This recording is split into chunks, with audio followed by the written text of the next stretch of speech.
Hello, my friends. It's Sunday, which means we're here, we're streaming. I am so excited to be with you guys tonight because it has been a long week, a long weekend, and I actually was really looking forward to just sitting down, chatting with you guys, looking at some stuff, and possibly playing some games tonight. We'll see which way the wind takes us because there is a lot going on here at the channel. Livid and I are both playing two different games. I am currently playing Aloft, which is an upcoming cozy survival game. Livid is playing Eternal Strands, both of which will have review for early access review for Aloft and full review for Eternal Strands, which is exciting. And we've also got a really awesome preview for Hyperlight Breaker coming out tomorrow.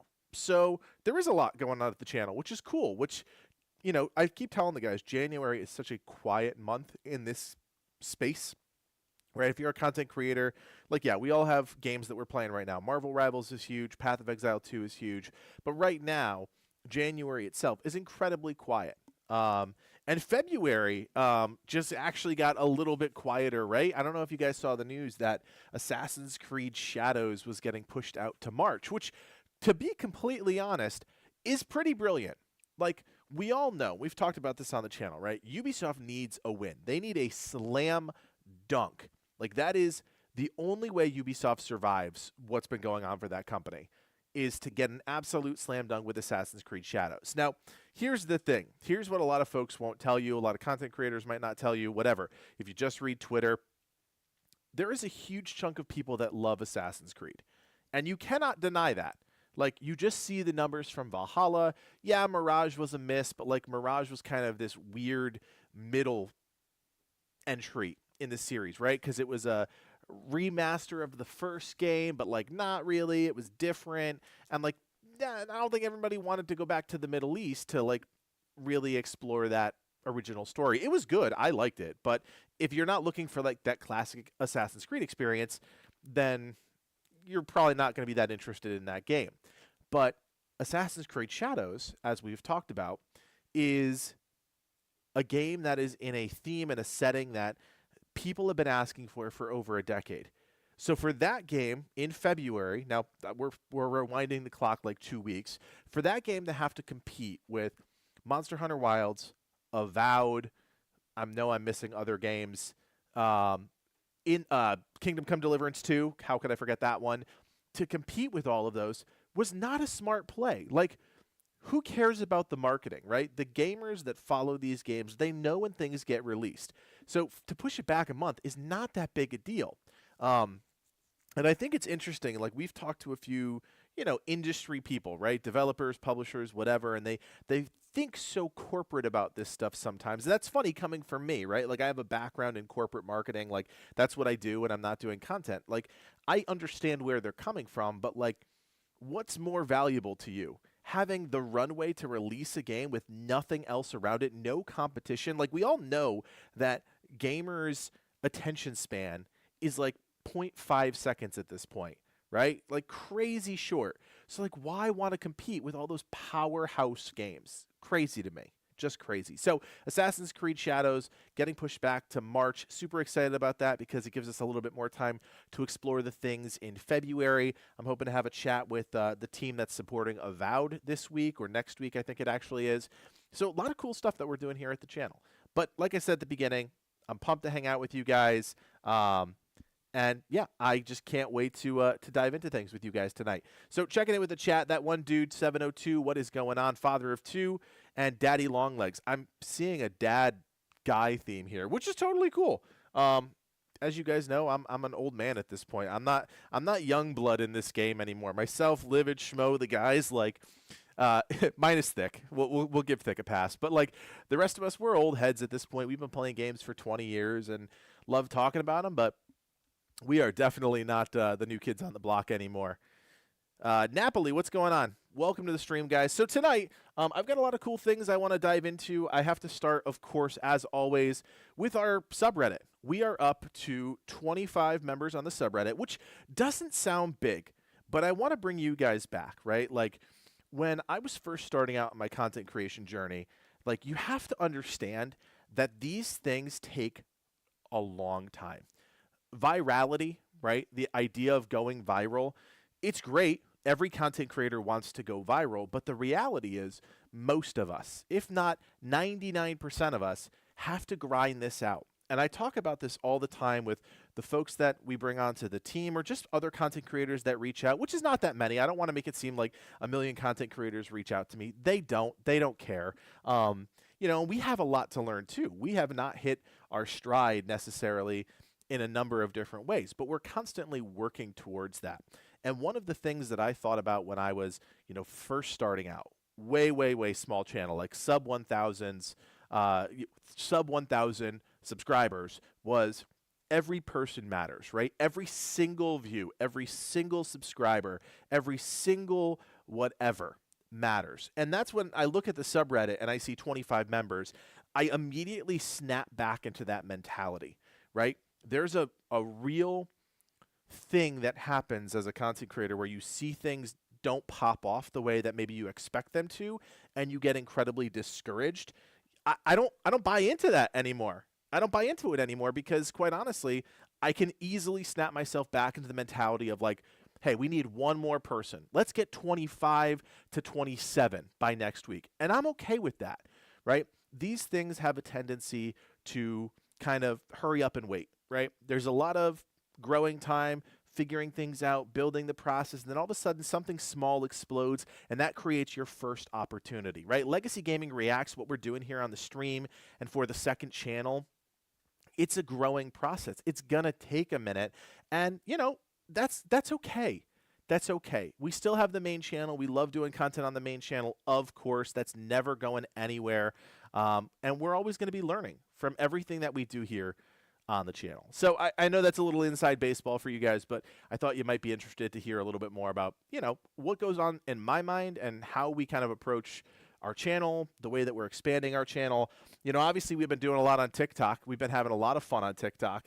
I don't know if you guys even knew that we had a TikTok, but you should check it out if you can, because we're doing a lot of cool stuff. Obviously, right now we're covering Marvel Rivals, but you see on here we've done some other things as well, including we throw the monthly gaming video on there. We did our Steam Winter Sale video over here. That's a short version of the long form Winter Sale version that we did. 260,000 views. Like, that was so cool to see that number on a video that, we put a lot of time into, right? We research all these games that have, huge discounts. We put it into a long form, and then working with our boy Nas on the channel, we turn it into a short. Like, there's so many pieces that go into doing all of this. It's a ton of fun, because we don't have the clip army that some other streamers might have, right? We just don't have that. We have to put all this work in ourselves. We have to produce every single piece of it. I actually did something fun in the parking lot of before a doctor's appointment, doing one of the TikTok filters, which I actually enjoyed. I might have to do some more of that stuff.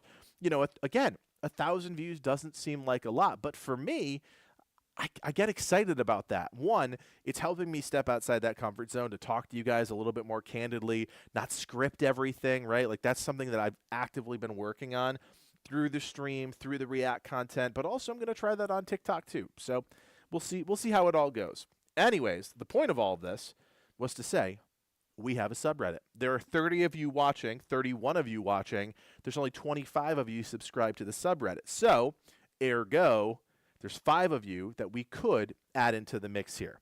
So anyways, guys, the subreddit is here. The idea is simple. You submit content, I react to it. We have a conversation about it in the chat. We've got the super fast chat streamer thing going on so that as I see things coming in, I can react to them. We can talk about it. But yeah, it's a lot of fun. And I could not do this without you guys getting involved. So thank you for that. And of course, subscribe if you haven't done so already.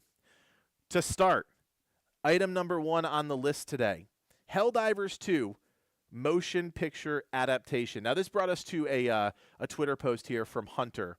And this was a pretty big announcement a couple days ago, right? I don't know if you guys saw this, but PlayStation CES announced that Ghost of Tsushima Legends is an anime adaptation coming in 2027. Helldivers 2 is getting a motion picture from PlayStation Productions, and Horizon Dawn will have a film adaptation from Columbia Pictures and PlayStation Productions. That's a big deal, right? Those are 3 huge properties for Sony, and they're all getting the Hollywood treatment. That's a big deal. Now, I don't know about Ghost of Tsushima getting an anime adaptation, quite honestly. Like, I would have loved to see that in, a major motion picture, but I get it. We've done the samurai thing a million times in film. Why not take that a different direction, given the audience, the people that like to play that type of game and appreciate that type of content? Helldivers 2 is fascinating, right? Because you think of all of the sci-fi military whatever type of games. Like I think of not Dune. Oh my goodness, what is it? Like Starship Troopers, right? Like that's a game that I think of, right? And Helldivers was compared to that quite a bit early on. I think of a movie like that and I'm like, "Oh man, this could be an absolute disaster."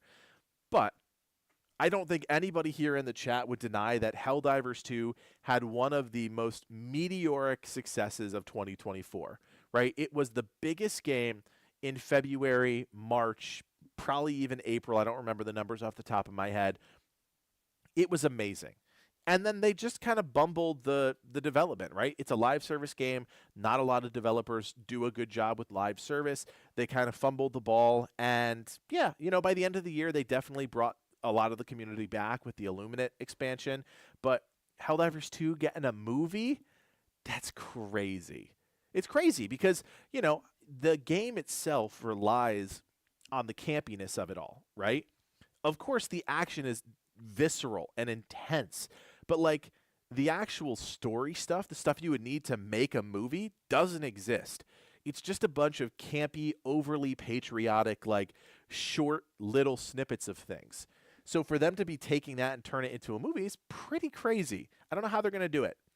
Horizon, on the other hand, complete like script flipped, right? Like they already have an amazing single player narrative. They have iconic characters and Aloy, and there's a lot they could do there, right? And visually, we're at that era, right? Like Horizon could very much feel like a Transformers movie. It's going to look legit. So they've got a great story already. They've got great characters, and they've got the technology to make sure that it looks good. I think that one's going to be a huge success. The real challenge there is going to be selling a more casual audience on it. But, Horizon's been around for a while. It's not just gamers that know Horizon, but they're going to have to do a really bang-up job making sure that folks that are not just into gaming watch whatever movie they create on the Horizon IP. It's cool stuff. I appreciate Schmo for sharing this because while I am not a movie guy, I do definitely love like these trends in movies and shows. And we've, of course, had a huge wave of success with shows recently with Fallout, right? That was such a huge success over the last, was it 2 years now? And so you see these things kind of snowball. One studio sees, oh, wow, gaming was really successful over here with Fallout. That must mean we need to take our IPs and turn them into movies and shows. The time is right. It's the same thing that happened with the superhero phase. It's the same thing that happened in the 90s with like buddy cop action movies and, like the Fast and the Furious, like over the top action, with like very little substance, right? So we're kind of possibly in that territory where we're going to see a slew of these gaming IPs come to movies or maybe other series, and some of them are going to hit and some of them are going to miss. That's just the way it is. All right. I want to dive into our first trailer of the night. I have been waiting to watch this trailer because it has been, you guys know, I've talked about this on the stream before. Adamfall has been a game that I have been following here on the channel. Like we watched a few of these videos here on Sunday nights with you all, and they just released their official gameplay overview trailer. But before we get into that, I am genuinely worried that this team is not going to break through. I think that's the case here. I'm starting to see the writing on the wall. Like the trailers do okay, right? They get a decent amount of love, and we'll open this up as I'm talking here to really see how much love this is actually getting. Okay, this is good. 258,000 views is more than I was expecting, and I did not watch this ahead of time. Like I really do resist watching this stuff ahead of time so that we can watch it all together. But Rebellion is not great at their marketing, right? They have the Sniper Elite series. It's Sniper series, and it's been the same kind of song and dance for them for years now. So they now need to market a completely new game and a completely new genre, and that's a totally different bear for them. Totally different bear.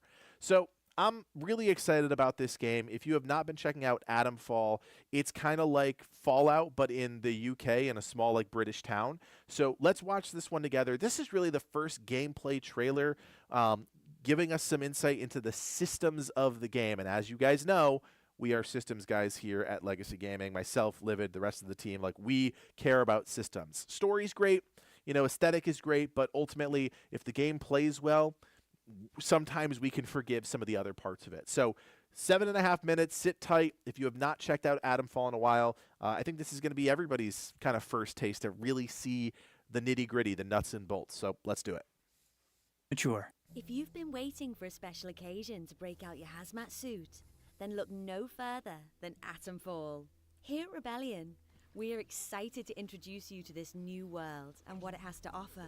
However, there's far more to Atomfall than what we can showcase in a single video.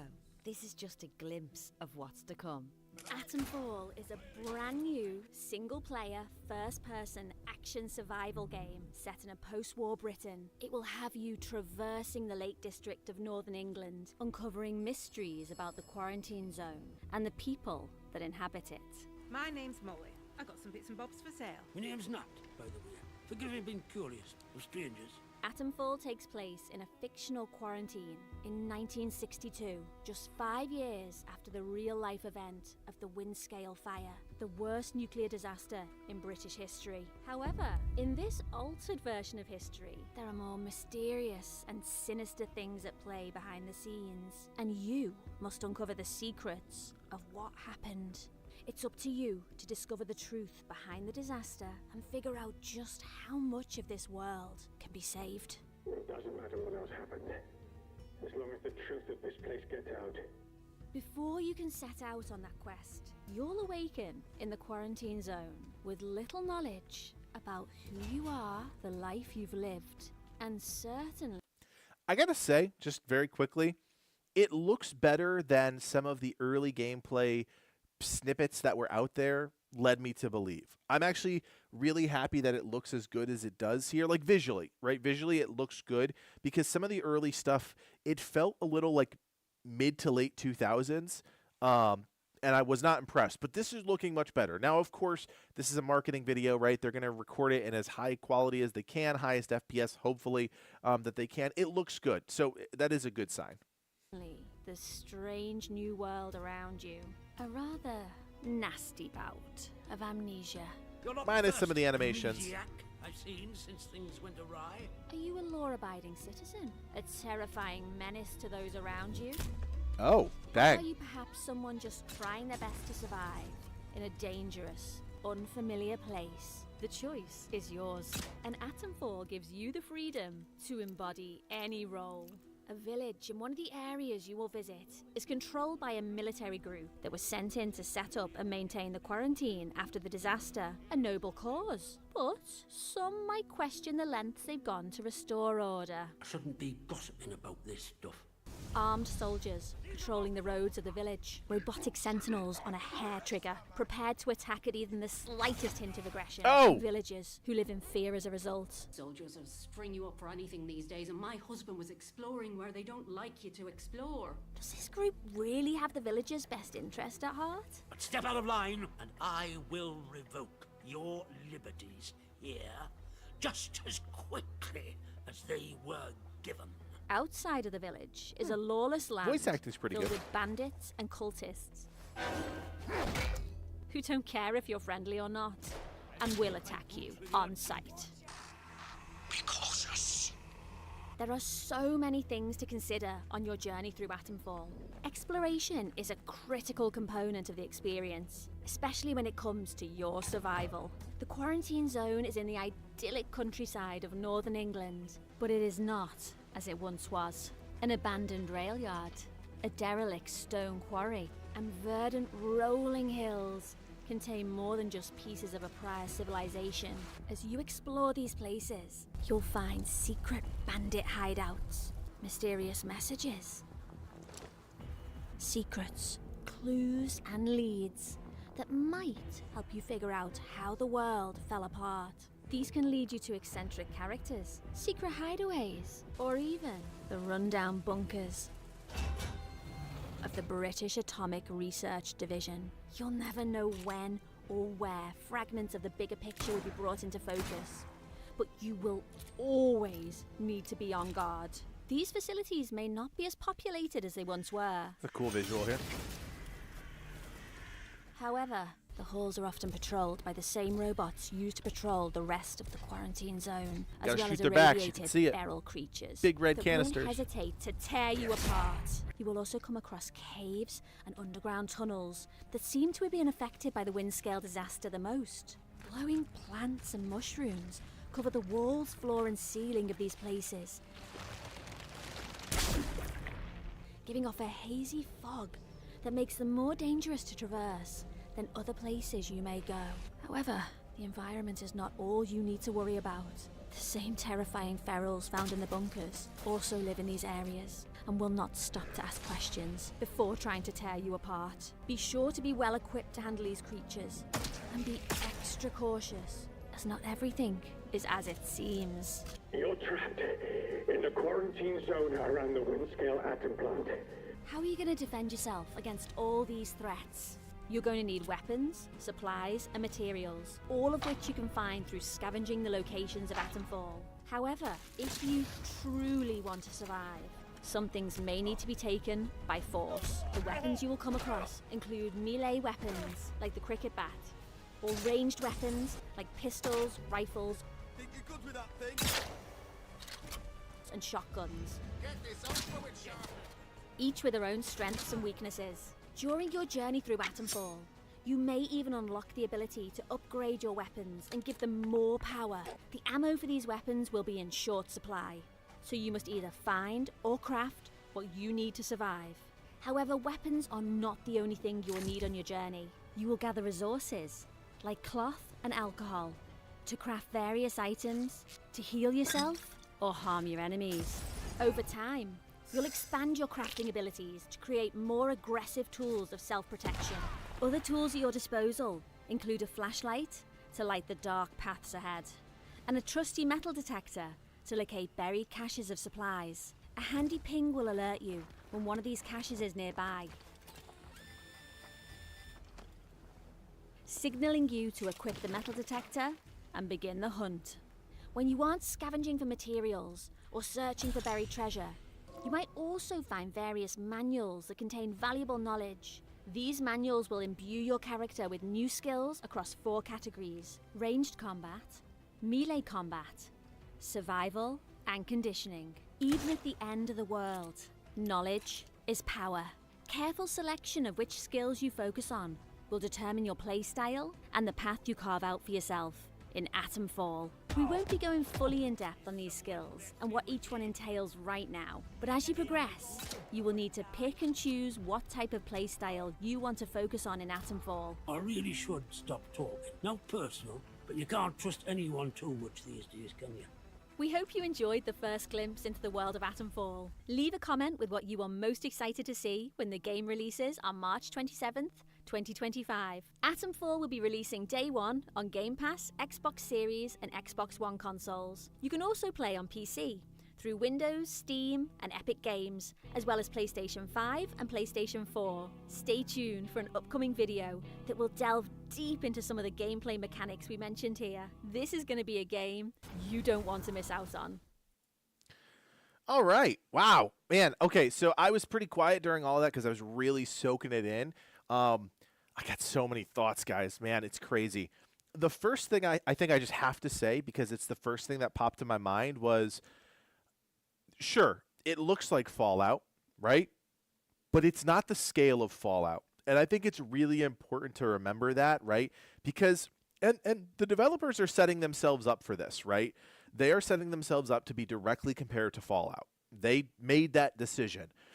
They clearly do not have the scale and scope that Bethesda has for their Fallout games, because just by the combat and the weapons and even the skills that we saw very briefly, it's a little bit more contained. It's a little bit smaller, right? Like the weapons themselves, you've seen a shotgun, a pistol, and a rifle. And like you don't see any augmentation of it. You don't see like any evolution of that weaponry. We kind of got a glimpse of the same thing from the beginning to the end. The skills, same thing. 4 different skill trees. I think it was 3 skills in each with 3 different upgrade paths for each of them. That's not that expansive. And again, when it comes to skill trees, like myself and Livid, we're always in the camp of like, we want a skill tree that is going to transform the way you play a game, not just simply make you stronger. That's what's an interesting skill tree to us. The world itself, I think, is its saving grace right now. It's an interesting looking world, but I fear that in the world itself is a bunch of enemies that we're going to fight 500 times over and over and over again, right? We saw bandits, we saw cultists, and we saw like the feral guys underground and some of the like weird bunker things, right? We're going to fight them so many times. I worry that there's just not enough depth to what we're seeing right now, right, this is the first real look at the game outside of some, hype video trailer things that we've seen. The game is going to have to sell us on all of that, plus kind of what they're doing for the narrative-driven stuff, which I hope is really good, right? We saw a lot of these dialogue moments. The voice acting was pretty good. Animations are a little janky. You could see some of the stiffness, and I see you guys in the comments kind of saying the same thing, right? A little stiff, a little rigid. I can forgive that, right? This is not Bethesda. It's Rebellion. Totally different studios. Not this Rebellion, this is not their wheelhouse, right? This is totally new for them. I think they're onto something, but I think we have to set our expectations. I think it's going to be smaller. A good thing is that this is coming to Game Pass on day one. This is absolutely a Game Pass game for a lot of people because they're going to see this unknown quantity. They're going to see, okay, there's Fallout vibes, right? We like that. We know that. But like, who is Rebellion? What is this Atomfall, game? Sniper Elite is not a universally known series. Yes, it's iconic and it's beloved by the small community that loves those games.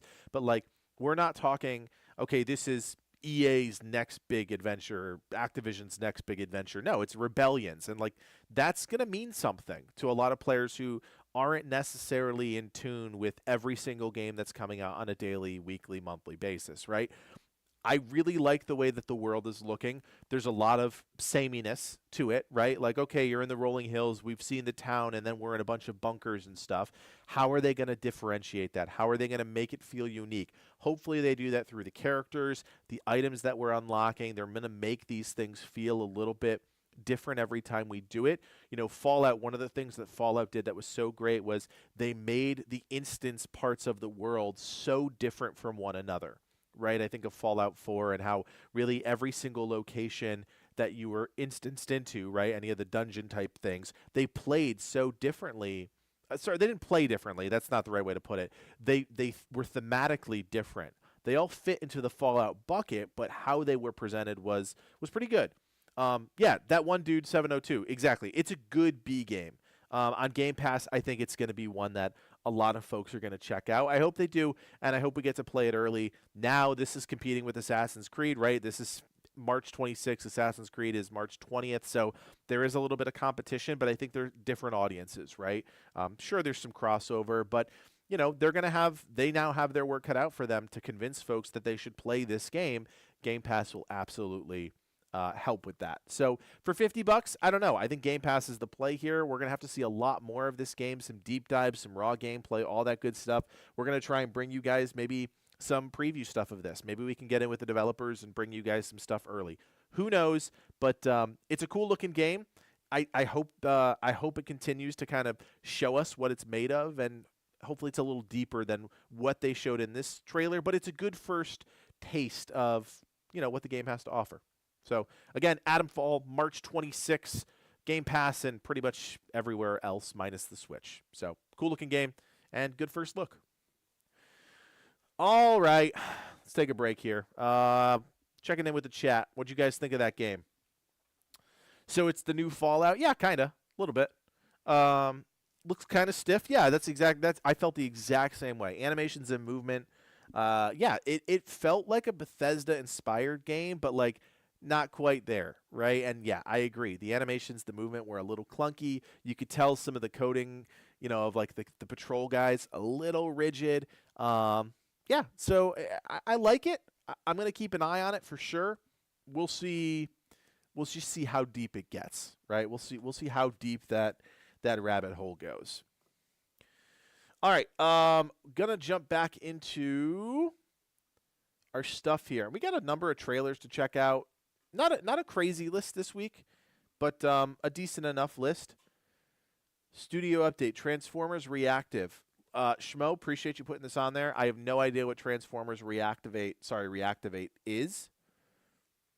Today, we have some very difficult news to share. The decision has been made to end development of Transformers Reactivate. This means we'll be scaling down to refocus our efforts on other projects. Unfortunately, despite our every effort, a number of roles across the studio are now potentially at risk of redundancy. This decision did not come lightly, and it's a difficult time for the studio and our people. We want to take a moment to thank the team who worked on Transformers for their dedication and passion. Hasbro is an incredible and supportive partner throughout, and we hope to work with them again. To the many fans, your excitement and support helped keep us going. While we're not able to see the game through to its release is painful, having to say goodbye to friends and colleagues hurts even more. We're now focused on doing everything we can to support them through this tough period, just as we're committed to caring for those who will stay with us as we build a stronger splash damage for the future.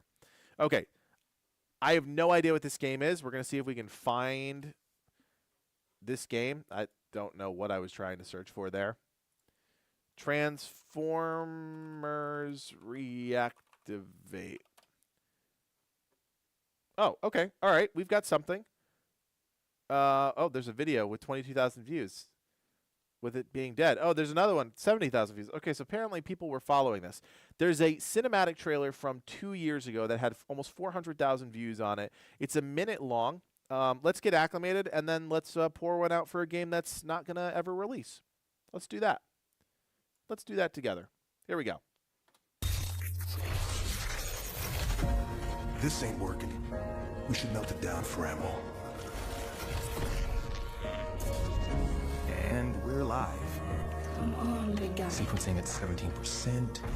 Loading memory core now. It's all the same. Only the names will change. And every day it seems we're wasting away. Another place where the faces are so cold. I drive all night just to get back home. All right. Let's get lucky. 'Cause I'm a cowboy on a steel horse I ride. I'm wanted, dead or alive. I vaguely remember this trailer. But, oh, Lexicon, I was going to say the exact same thing. The music was not working for that trailer. Like, what? Look, I have no problem with people, like, reinterpreting really iconic songs, but, like, just, yeah, strange.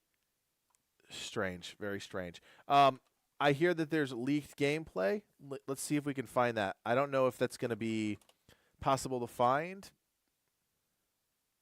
4 days ago, Transformers Reactivated gameplay, Unreal Engine 5. I don't know if this is legit. It's got a watermark on it, so maybe it's legit. But who cares? Because the game's never coming out, so we shouldn't care about it being leaked.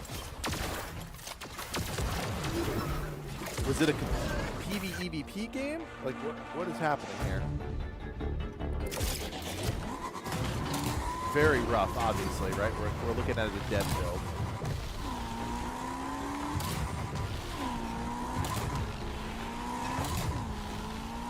Live service PvE, interesting.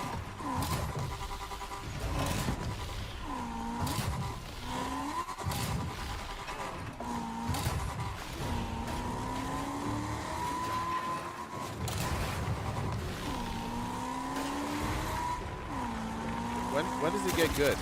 Here we go. Here's some fighting.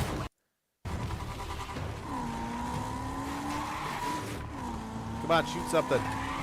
Come on, Bumblebee. Shoot something. There we go. Oh, that weapon's actually pretty cool. Sounds cool, at least. Looks cool. Is there any actual fighting? What's this here?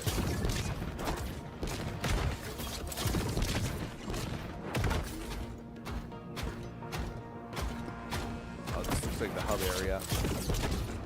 Yeah, I mean, look, I will just kind of let it play in the background as I share kind of a few quick thoughts on this. Like, I like Transformers, don't get me wrong, but like Transformers is one of those series that I feel like has been, you know, it's kind of been beat to death at this point, right? There's so many movies, you know, they just get kind of progressively worse. You know, the first one was great, right? We all got extremely excited about the first one, you know, whether it was fan service or not. Actually, that's not true, because wasn't the oh geez, Livet's gonna kill me for not knowing this. Beast Wars, that's what it's called. Like, wasn't there a Beast Wars movie or game coming out, and like people were super pumped about that? I never collected Transformers as a kid. I just didn't have the money to do it, but my cousin did, and I remember he had all of the Beast War Transformers, and they were awesome. But like, what is this? Like, what are we looking at here? What was the strategy behind this? A PvE live service game for Transformers? Do people want that? I mean, I don't know. Clearly not, right? Studio's gone. Not Studio's gone. Studio's not gone. The game is shuttering. So, never going to see the light of day. And I think that's kind of the end of that. So, Shmo, thanks for putting it up there, brother. Appreciate you. Splash Damage. Never heard of them. And I know a lot of developers. Never heard of them. All right. Let's move on to the next thing. I actually want to jump up to this one here, and I'll tell you why. So when I was doing my, I forget what it was, January monthly gaming video. No. I know exactly what it was. It was the biggest games of 2025. I was putting together the biggest games of 2025 long form video, and Dragonkin the Banished popped up during my research, right? Every video that we create, there's research involved. Googling, reading articles, watching videos. That's just the way it is. Not a lot of creators do that, right? There's a bunch of them that do, and we're in the same space as them. But, you know, we're sitting there looking into these games that we want to cover or we want to talk about, whatever it may be. And Dragonkin the Banished came up. Now, obviously, we are a month out from Path of Exile 2. The ARPG folks are eating good right now. But this was an ARPG that I saw that I thought was really interesting. And Difficult Spare 3935, I appreciate you putting it up here because it's a game that I was interested in kind of following along with, maybe with no intention of ever playing it or covering it, but it looked interesting enough that I wanted to kind of keep it in everybody's periphery. And as you can see, was posted 2 days ago, has like no views. This is a game that's on like nobody's radar. Absolutely nobody's radar. And this is the first real gameplay that we're going to be seeing of this game. They have released next to nothing about this one. And it's coming out sometime, I think it's Q1 or Q2. I don't actually remember when it's coming out. So if somebody wants to Google that one for me, because I genuinely don't remember when it's coming out. But they have not released nearly enough to get people excited, as you saw with that 7,000 views, right? And so yeah, this is Dragonkin the Banished. Again, I don't think a lot of you know about this game. I have just like a, you know, I don't know how to describe it, supplementary knowledge of this game just from some initial research. So let's watch it together. It's only 5 minutes long. This will be a good one.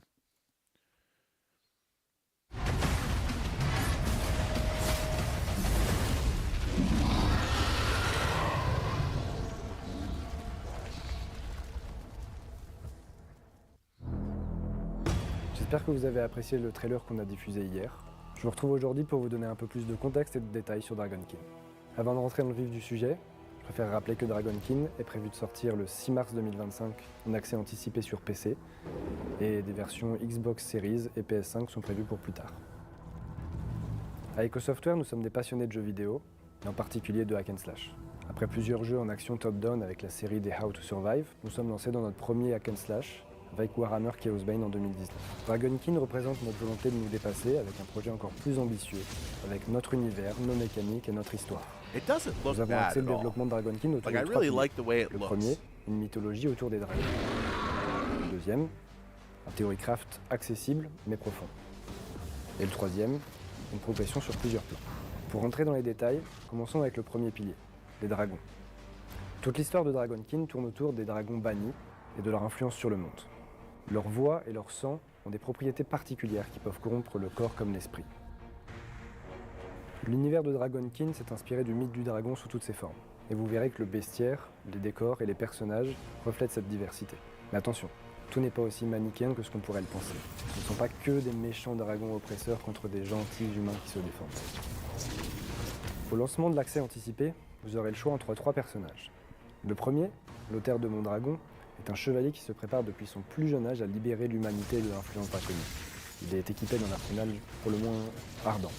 La deuxième, Electran, oracle d'un monde déchu, c'est une sang dragon, comme on les appelle. Elle a des pouvoirs électriques qui lui proviennent d'un ancien dragon. Et enfin le troisième, Eric Haraldson, est un grand guerrier des terres du Nord. Il est lui aussi un sang dragon, mais qui vient d'un rituel barbare à base de sang de dragon de glace. Un quatrième personnage est en cours de développement et sera disponible plus tard. Vous pourrez découvrir ces 3 personnages plus en détail lors d'une vidéo qui sera diffusée la semaine prochaine. Rentrons ensuite dans le sujet du Theorycraft, ce qui intéressera les plus passionnés d'entre vous. Dragonkin nous amène à chasser des dragons, mais c'est avant tout un jeu de type hack and slash. Donc il y aura forcément des tas d'objets aux statistiques aléatoires, une itémisation un peu complexe, des compétences actives et passives, ainsi que des systèmes d'artisanat. Mais ce n'est pas tout. Sans rentrer dans trop de détails qui seront le sujet d'une future vidéo, notre objectif était de faire en sorte que les compétences soient elles aussi une partie de l'itémisation, au même titre que l'équipement dans tout bon jeu du jeu. C'est là qu'intervient la grille ancestrale, un système où c'est à vous de constituer votre arbre de compétences à partir de fragments obtenus au combat ou en récompense d'activité. Chaque butin vous permet petit à petit d'améliorer vos compétences et tel un puzzle, vous pourrez optimiser leur placement avec celui des modificateurs pour tirer parti de votre espace limité. Spoiler alert, très rapidement dans l'histoire, vous serez accompagné d'un dragonnet, qui est une créature dressée pour affronter sa propre espèce. Ce dragonnet agit un peu comme une spécialisation de vos héros, permettant de lancer des tas d'effets sous condition. Le dragonnet aura en plus sa place dans la guerre ancestrale, complexifiant encore plus vos choix. Parlons enfin du troisième grand pilier de Dragonkin, la progression. En plus de la grille ancestrale et de tout le Theorycraft, il nous paraissait important de faire évoluer le monde avec la progression du héros, mais également d'améliorer l'expérience multijoueur et la création de multiples personnages. C'est dans cette optique que nos héros évoluent dans une grande ville, la cité de Montescail. Entre 2 sessions de combat effrénées, vous pourrez retourner dans ce lieu de paix relative, où essayent de cohabiter les différents humains, protégés de l'influence draconique. La cité de Montescail est riche en artisans et en services, allant de la simple vente d'objets à la création d'ornements d'armure ou à l'investigation d'une rumeur de taverne. Mais aussi, et surtout, la ville possède un niveau et va monter en prospérité au fil de vos découvertes et de vos créations artisanales, permettant de débloquer de nouveaux services, d'en améliorer des précédents. C'est donc un lieu central pour le multijoueur, mais également pour vos personnages actuels et futurs qui bénéficieront de tous les bonus et services actuellement débloqués lors de vos parties précédentes. Tout comme pour les héros et la grille ancestrale, la ville nécessite un peu plus d'attention. Nous avons prévu une vidéo complète qui parlera un peu plus en détail de son fonctionnement, qui sortira dans le futur. Merci beaucoup d'avoir suivi cet extended gameplay. Nous sommes très heureux de vous voir de plus en plus nombreux sur notre Discord et répondre sous nos vidéos. Pour rappel, Dragonkin est prévu de sortir le 6 mars 2025 en accès anticipé sur PC et des versions Xbox Series et PS5 En attendant, nous vous donnons rendez-vous la semaine prochaine pour une vidéo sur les héros de Dragonkin. Nous ne sommes qu'au début de ce que nous devons vous montrer.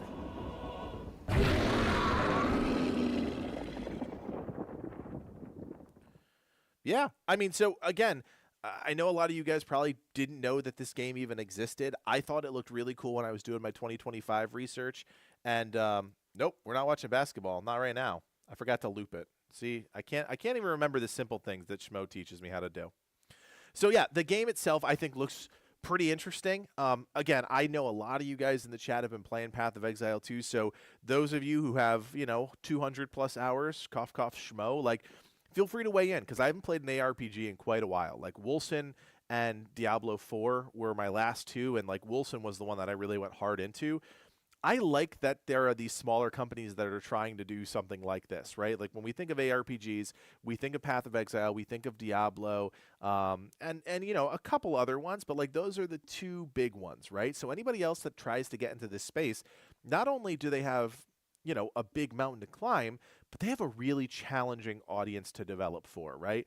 There are some audiences that, are willing to forgive small things, right? You know, cut corners or more casual systems.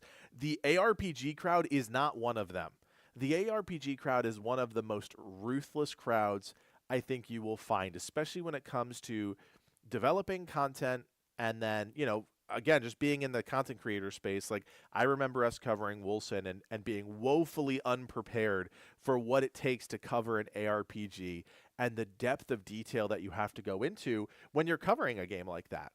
But in terms of like what this game is offering, I think it looks really cool, right? The whole thing is themed around dragons. The 3 characters that are going to be available at early access launch is, you know, they're dragon themed as well. You've got the Fire Knight, you've got the Oracle that's, what is it, lightning based, and then you've got the Warrior that's ice based. So you've got, yeah, electric based. Sorry, the Oracle here is electric based, and then the last one is a Warrior that's ice based. So they're not doing anything crazy, right? They're not really stepping outside of, you know, the innovation box and trying to introduce a million new concepts to players. What they're doing is giving people a different option. And there's nothing wrong with that, especially in this space. But it's a high fantasy game with high fantasy creatures and characters, and that is going to look very familiar to people that have played Path of Exile, Diablo 4, etc., etc. And for them to have to compete with those games is going to be hard. I liked this UI section. I thought it looked really crisp. Obviously, one of the pillars that he talked about was theory crafting, so they understand that attention to detail is incredibly needed if they want to break in. Like, again, that goes back to the ARPG community is ruthless. They want their shit really tight. They want to make sure the numbers work, the effects on weapons work. They want to make sure all of that is considered when these games are being released. And that's the mountain I'm talking about. I'm going to pause it right here because I want to look at this together. I don't understand exactly how this works, so let's see if we can figure it out. I see the abilities are, I think the abilities are like here, here, here, just based on what's down here at the bottom, here, and then it looks like you're getting passive buffs off of that. What's interesting to me is like you have some of these golden ones, which are very clearly like enhanced, right? So you've got, let's use the shield icon here. These are clearly passive buffs, and you have to kind of connect, you know, whatever's touching this is getting the buff. Is all of this mean it's connected? So like, is this shield getting this one, this one, this one, this one, this one, and all of this because it's all connected into its sequence?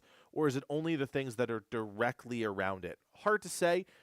Feel free to weigh in if you have an idea. And then you see these golden ones, which are very clearly giving you some sort of enhanced effect.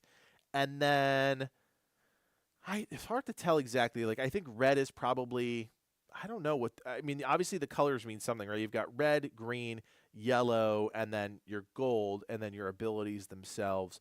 Hard to tell exactly what everything is. You've got luck here. I don't know if that's ranged projectiles or health maybe. AoE size increase. This is damage increase. I don't know. Maybe this is speed, projectile damage. I don't know, but it's the same thing, but this one is green and this one is yellow. So that's interesting. Then you've got health perhaps or armor. It's not that diverse, right? You look at it and you're like, oh, okay, it's cool, but it's not that deep in a sense. But it's a different system. You know, it comes across differently, and yeah, I think that's really interesting here. What are you guys saying? You guys are talking about Chaos Bane, right? I saw a few of you talking about that in the chat here. Chaos was a very bad game. It was one of the 2 games that I regretted buying. Interesting. I saw somebody else in the chat said it was a vastly underrated game. So just goes to show that, you know, these games are interpreted so differently by different people. And if it is the same team, let's just do a quick Steam dive into it. Chaos Bane, you guys said? Chaos Bane? Warhammer Chaos Bane. What do the reviews say? Mixed. Released in 2019 by Echo Software. Is it the same team? I actually don't know if it's Dragonkin. Dragonkin. Is it the same team? Oh, yeah. It is exactly the same team. Interesting. They made a bunch of How to Survive, Aqua Panic, Handball.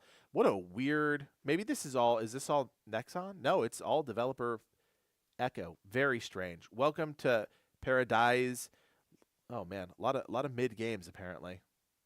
Does not bode well. But let's very quickly. I just want to dig into this. Is this the main trailer here? No. What is this? Yeah, let's just see what this one is. I'm just curious. Many are trying to seize whatever little power they can. A skilled fighter. Oh yeah. The combination of her ingenuity in the forge and her determination in battle make her a truly fearsome opponent. In hand-to-hand combat, Keela deals heavy damage with a warhammer of her own design. But she's also a versatile fighter, capable of inflicting short and medium-range damage with her hand maybe weapons. it's just me, but like You'll get 2019 the wasn't most out that of this long character ago. by combining her various skills. Against tougher enemies, Keela can draw on her mechanical engineering expertise All to right, unleash so heavy bottom firepower. line, they have experience in this genre. And look, developers are not going to hit a home run the first time every time. In fact, very few developers actually do that. So for them to be staying in this space to develop a new game, it clearly looks better than this, right? This is very much a mid-2000s game. It's sad that this actually came out in 2019 and looks the way it does. It's not a very pretty looking game. But yeah, pretty interesting that they're staying in this space. Again, if you had no idea that Dragonkin was coming out, now you do. Dragonkin, The Banished, it's releasing on March 6th into early access. That was the first gameplay trailer, and I'm sure more is coming. So if that's something you're interested in, they got a Steam page up. I think it's single player. Yeah, single player game. And more to come. More to come. Very cool. Alrighty. Gonna take a quick break. Not actually take a break. I just mean take a break with you guys. Because my brain can only function at peak capacity for, short clips at a time before I get fatigued, I guess you could say. Not really. I just get, I'm reacting to stuff live with you guys, and I have to talk for 10 minutes straight at a clip. It's a lot to try and do that and not sound like an idiot every time. All right, so we got a big week coming up. It's is it the third week of January already?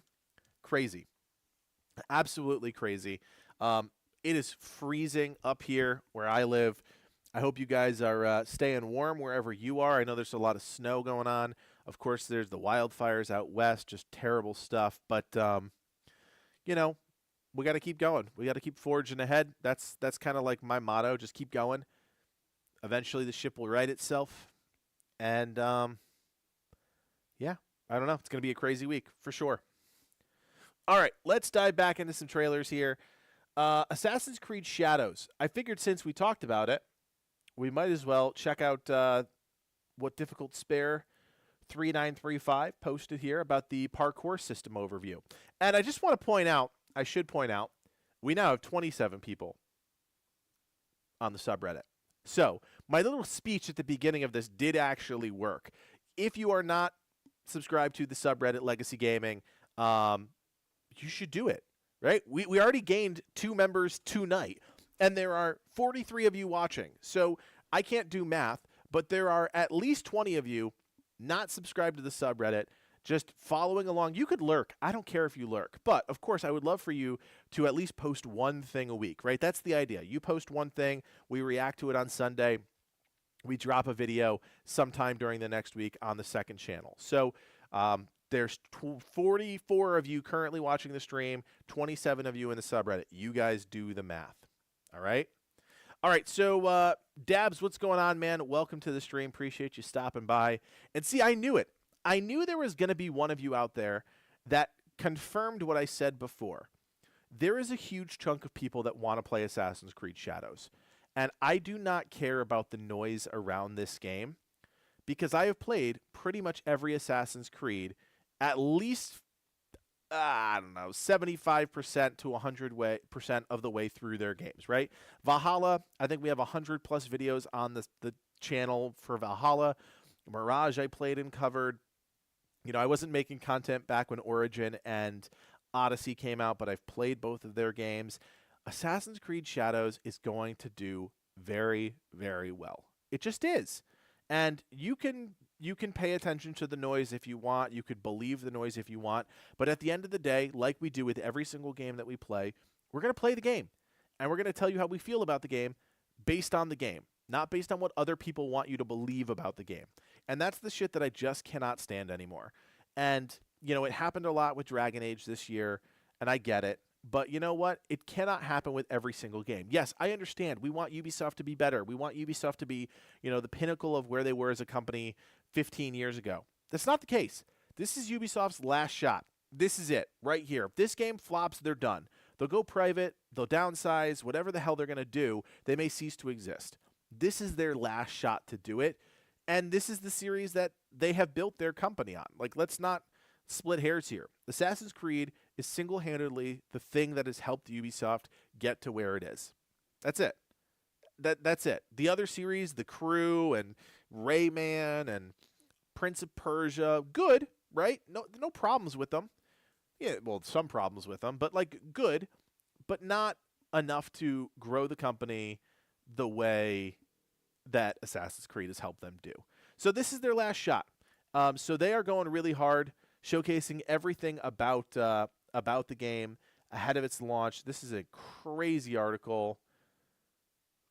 But yeah, we all know that parkour is a part of the Assassin's Creed experience. I'm going to look for an overview video because I guarantee you there is one, just knowing these guys. Assassin's Creed. Almost did Valhalla again. Let's see if we can find one here because I know there's got to be one. And if not, we'll just look at the gameplay clips and talk about them. Maybe there's not. That's actually kind of surprising. They haven't released anything in a while, just some like nonsense-y stuff. All right, so here's what we're going to do. We're going to go to the top, and we're going to talk about it. So let's see here. Parkour Essentials. Oh, I got to enter my birthday because I don't care if you guys know how old I am. I'm old. Bottom line, I'm old. That's not it, but we're just going to go with it. Oh, here we go. Here we go. Is this all on a secret channel? Oh, it's all unlisted. Oh, my goodness. And it's all short stuff. Okay, so here's what we're going to do. Parkour deep dive, parkour up, and recovery roll. I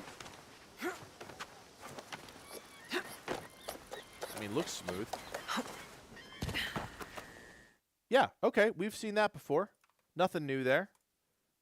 Nothing new there. I like it, though. Looks good. Parkour down. Drop down and dodge. Ooh, that's cool. I like that. That's often, honestly, one of the things that I didn't really like about like some of the Ezio stuff. I mean, I say Ezio, but like all the other Assassin's Creed stuff is like the hard drop down feels very stiff, right? It's like bump, bump, bump. That was like really like, let's watch that again. Like, let's appreciate that. That's some cool animation there. The little flip off, like that feels very parkour-esque, right? I like that. I actually like that quite a bit. All right, what else we got? Sprint dodge. Why would someone be over here? All right, we got sprinting. Ooh, the Kong. That's sweet, right? That's called a Kong, I believe, in the parkour world. Why would someone be over here? Oh, dang, man. That's so smooth. And that's honestly like when we talked about other games having clunky animations, right? Ubisoft understands this. Not everything is perfect, right? Like you look at Star Wars Outlaws, right? There were some animations that were really stiff or, you know, they relied on one animation too much. But for Assassin's Creed, more times than not, they get it. All right, this is vertical ascent. This is obviously really big in Assassin's Creed, climbing up something. Nice. Obviously, Nawe has a grappling hook, as you saw there. And that was actually pretty quick, which I liked. Because, you know, a grapple animation can take a long time. It can feel a little forced. That seemed really smooth and fast.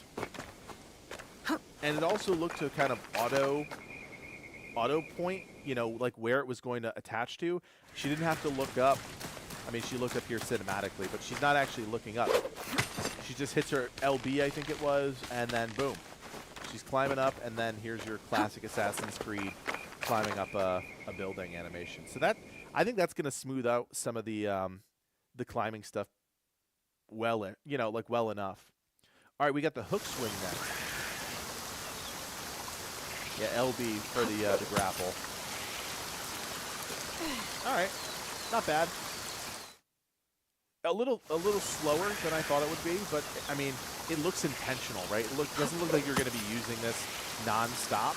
It looks like it's going to be intentionally used as kind of a traversal mechanism, but that's really it. All right, that one I'm not necessarily like wowed by, but okay. Wall run grappling hook.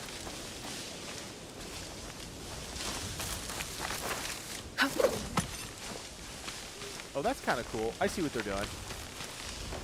That's got some reach to it. I think that's actually... I'll just put this one on repeat as I'm talking about this, because I think this kind of just dawned on me as we're watching this. One of the tenets of Assassin's Creed has always been there are moments where you cannot climb something, right? There are moments when you play the game where you can't access something by just going up and over a wall. The grappling hook really changes that dynamic. And I'm not saying it's changing it in a way that's like they're going to have to completely redesign the way they think about Assassin's Creed, but it does add a new layer to the way that they design the world, right? Because if the grappling hook is your easy button for climbing something that's large, that does force the team to have to design, these walls and these fortresses slightly different, because that tool is a lot more versatile than simply climbing up something. It's fascinating. It just kind of dawned on me that was going to be the case. So, interesting. All right, advanced parkour moves. This is stance dodges. I have no idea what that means.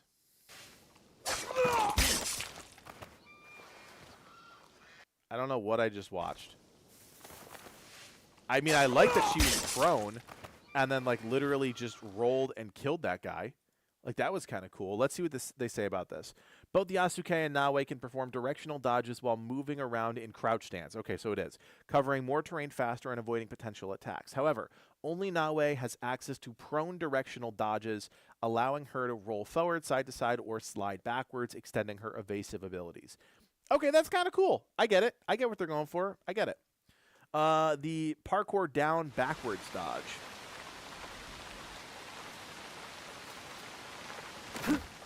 Oh, I like that. I like that a lot. That's always one of the most frustrating things with Assassin's Creed, is dropping behind an enemy. Look how smooth that dismount is, too. Like, how many Assassin's Creed games have I played where you drop down behind an enemy, they turn around because you're loud, and they go, what are you doing here? That's smooth. Oh, that's cool. All right, let's see here.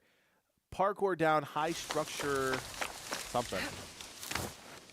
Ooh, that's cool. The little handstand off that. And the backwards eagle dive? What?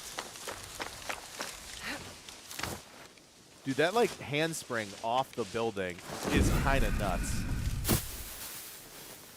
Also, how do you know that the pile of hay is there? That one's kind of crazy. All right, this is a really cool article. For those of you that are interested in Assassin's Creed, and I know there are a bunch of you out there, I just put the link in the chat for anybody who might want to check it out later, just because they do a good job kind of walking you through each of these. Not everything has a video, but look, again, I'm going to say it, and I'm going to say it until this game is out and we're through this. This is the game that's going to make or break Ubisoft. They're going to do everything in their power to make sure this game is perfect, or as close to perfect as they deem it, right? It may not end up being perfect, but they're going to do their damnedest, because if they don't, I don't know what happens to Ubisoft. I genuinely don't. All right, let's keep going. Hyperlight Breaker. I can say this, I can talk about this because our video is coming out tomorrow, and I'm not worried about breaking any rules here. So this is an IGN video, very clearly by the thumbnail here. Livid and I had a chance to play Hyper Light Breaker ahead of its launch.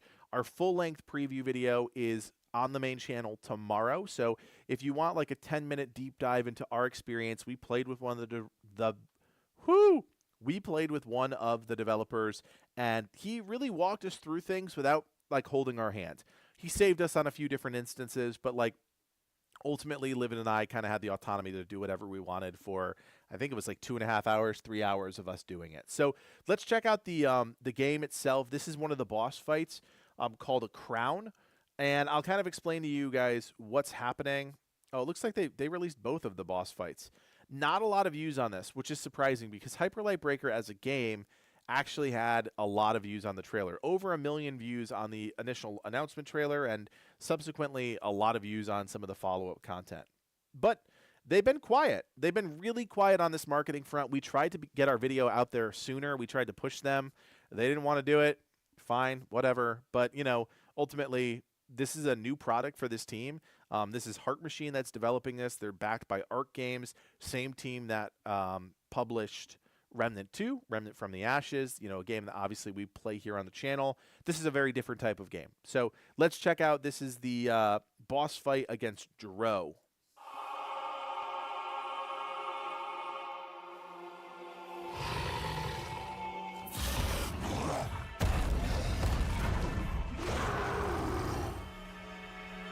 All right, they got a full stack of 3.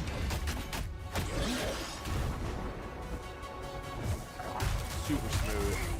It plays so fast, guys. Nice little weapon. I like that one.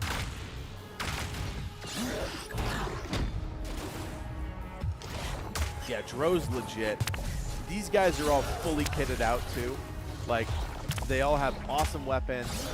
They each have an amp, which is like a special ability that you can find out in the world.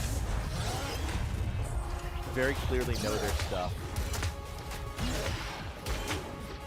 Ooh, got a little parry there. That's nice. Yeah, I want to say that Dro is one of the crowns that every single one of his moves can be parried. I think that's one of the things the developer told us about the fight. So if you're really good at parrying, Dro should be easy. Yeah, it's an extraction roguelite. So, you know, there are a lot of roguelites out there, but very few extraction roguelites. But I'll talk a little bit more about it once we get to the video. But you can see, it's a multiplayer game. You can have up to 3 people on your team. Super essential. If somebody goes down, you can use a med kit to revive them. So, right, like in a single-player game or single-player roguelite, if you die, that's it. There is definitely some cushion here.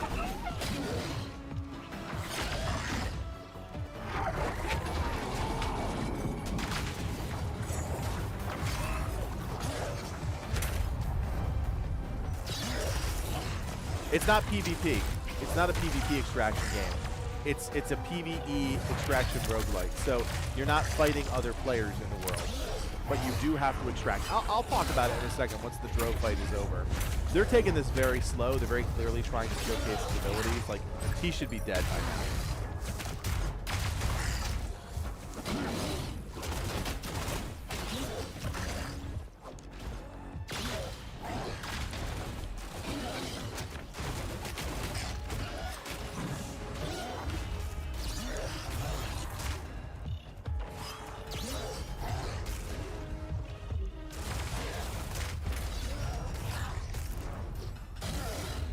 Guy got absolutely lit up just now.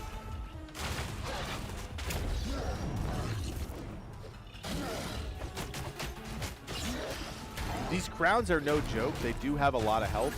Like, they are taking it very slow, but because there's 3 of them, he's got more HP, more enemies spawn in, he does more damage, you know, all the normal things. That ability is awesome. Very hard to dodge it, and I can speak from experience playing this early. And that plus the fire is brutal. And are they going to get him? There it is. Oh, the big cube for the win. And then he's going to drop a bunch of stuff. So yeah, this is Hyper Light Breaker for you guys who do not know what this game is. I'll let it loop and just kind of play through again while I talk very quickly about it. Livid and I had a chance to play this one early. And when I say it's an extraction roguelite, what I mean is that you start in a hub.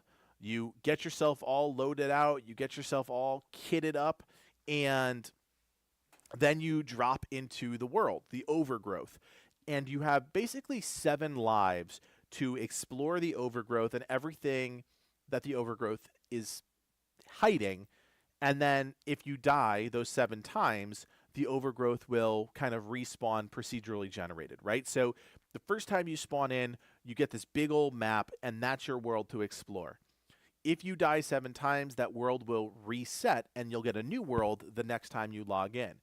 The idea is you're trying to kill these crowns or these bosses, with Dro being one of them.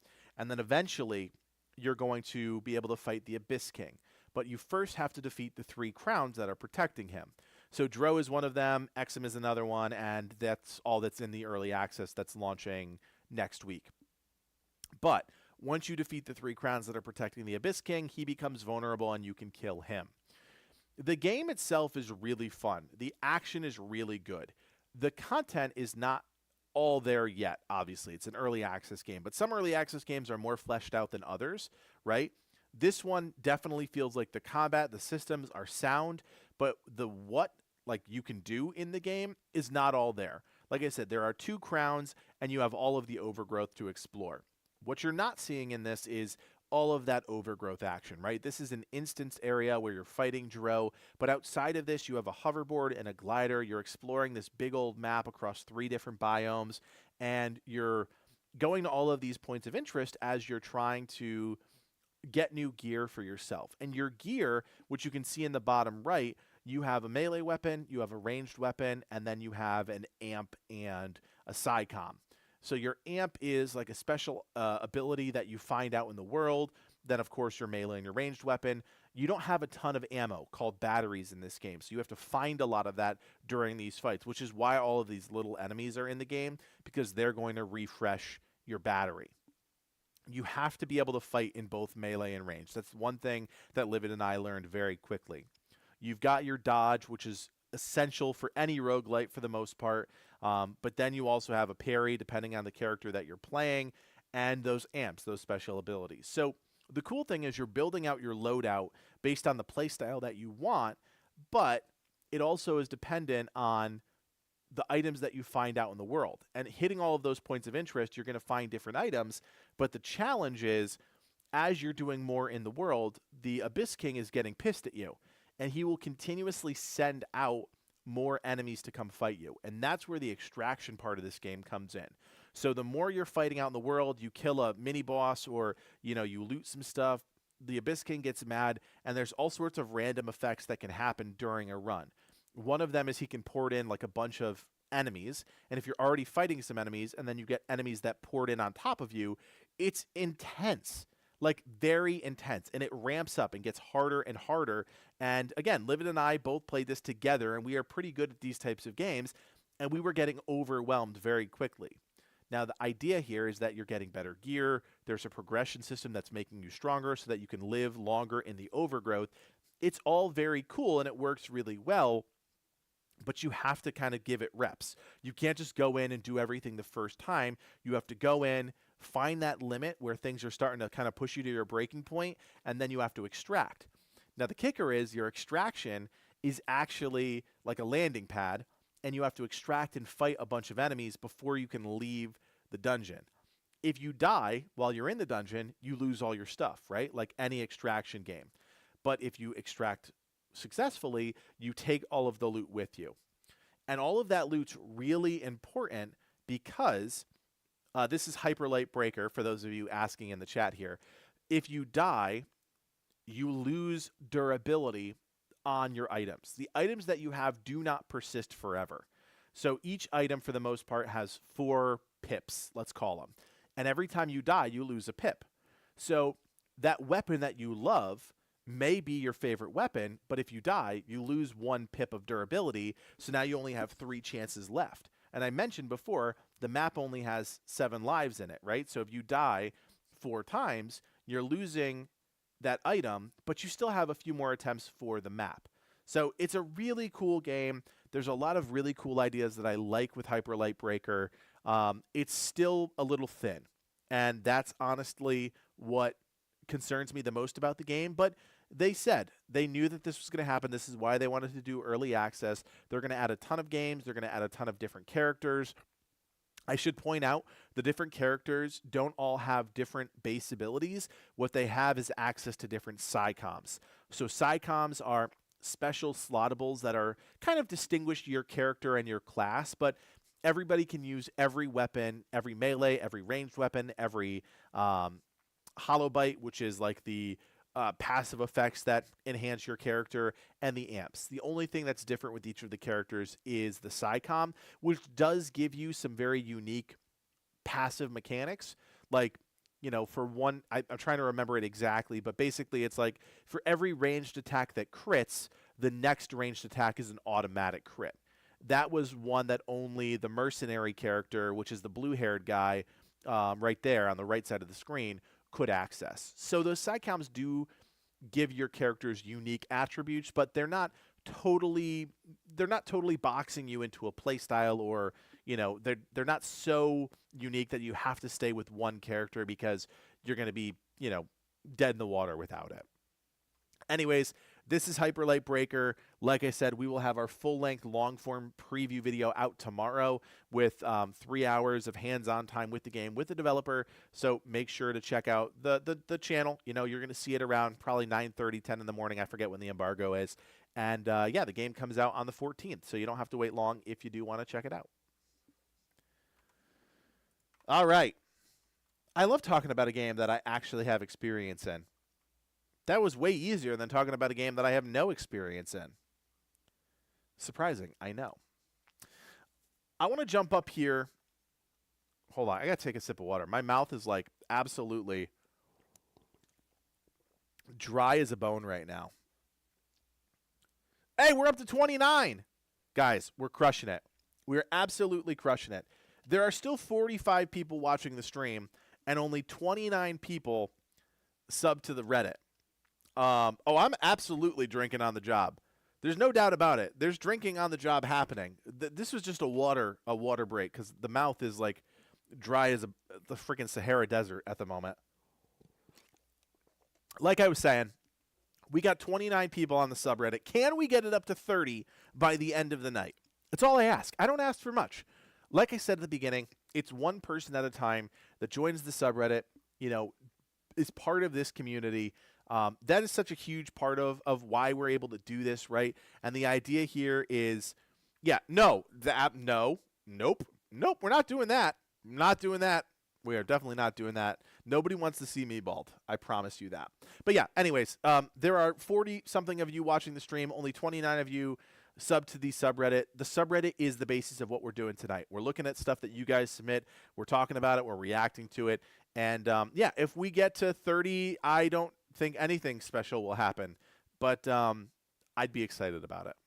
So there it is. Okay, so I want to check out this next video here. This is a content creator video. We haven't done a lot of these here on the channel. So I am super excited about this one. It's short. It's only 2.5 minutes long. I have no idea who Remus is, but Remus, good on you, because this is fascinating if true. Now, again, I've never watched his channel. I don't know anything about Remus, but I saw the title and I was just absolutely floored, right?